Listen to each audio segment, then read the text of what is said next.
সবাইকে হ্যাপি ঈদ মোবারক। আশা করছি তোমরা সবাই ভালো আছো, সুস্থ আছো। তো আজকে হচ্ছে আমাদের ঈদ, তাই আমি চান করে রেডি হয়ে যাচ্ছি নামাজ পড়তে যাব বলে। এদিকে আমি লাল পাঞ্জাবি আর লুঙ্গি পরে নিয়েছি।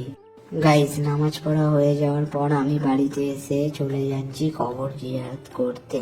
তো কবর জিয়ারত করা হয়ে যাওয়ার পর আমি বাইরে থেকে সুরমা লাগিয়ে নিজেকে দেখছি আয়নায় যে কেমন লাগছিল।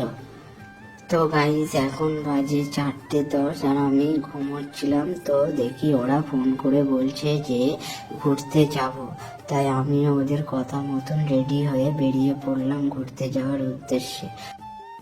রিকিকে দেখো বন্ধুরা, নায়ক নায়ক লাগছে। তারপর আমরা হাঁটতে হাঁটতে চলে আসলাম সেলিমদের বাড়ি।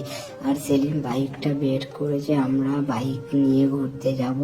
আর ওরা বলছে কেউ গাড়ি চালাবে না, আমাকে চালাতে হবে, কারণ ওরা অত ভালো গাড়ি চালাতে পারে না।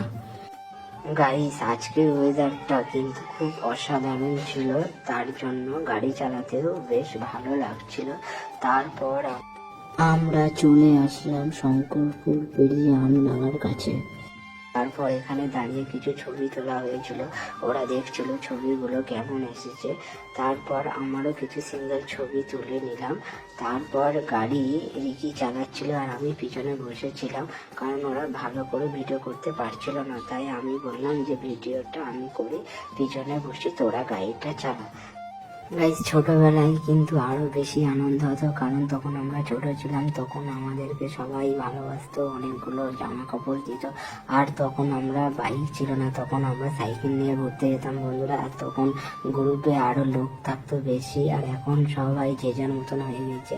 তারপর আমরা চলে আসলাম সেই ভাইরাল তালতলায়, না রানাঘাট তালতলা না, আমাদের এই আমডাঙ্গার কাছাকাছি যে তালতলা, সেই তালতলায় চলে আসলাম।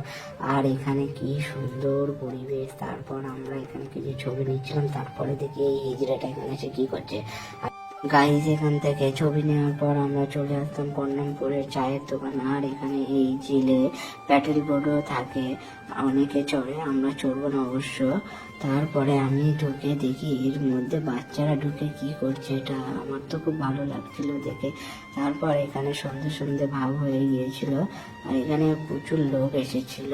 তো আমরা এখানে ভাবছিলাম চা খাবো, তারপরে এখানে আর চা খেলাম না, কারণ খুব ভিড়। আমরা ভাবছিলাম একটু শান্ত পরিবেশে চা খাবো। তারপর ওখান থেকে বেরিয়ে এসে চলে আসলাম পানপুরে চা খাওয়ার জন্য। তো আমরা এখানে 3 জন ছিলাম, 3টে চা নিয়ে নিলাম। তো বন্ধুরা, ভিডিওটা যদি ভালো লাগে অবশ্যই লাইক শেয়ার কমেন্ট করো, আর ভিডিওটা কেমন লেগেছে অবশ্যই এটা কমেন্ট করো। বাই।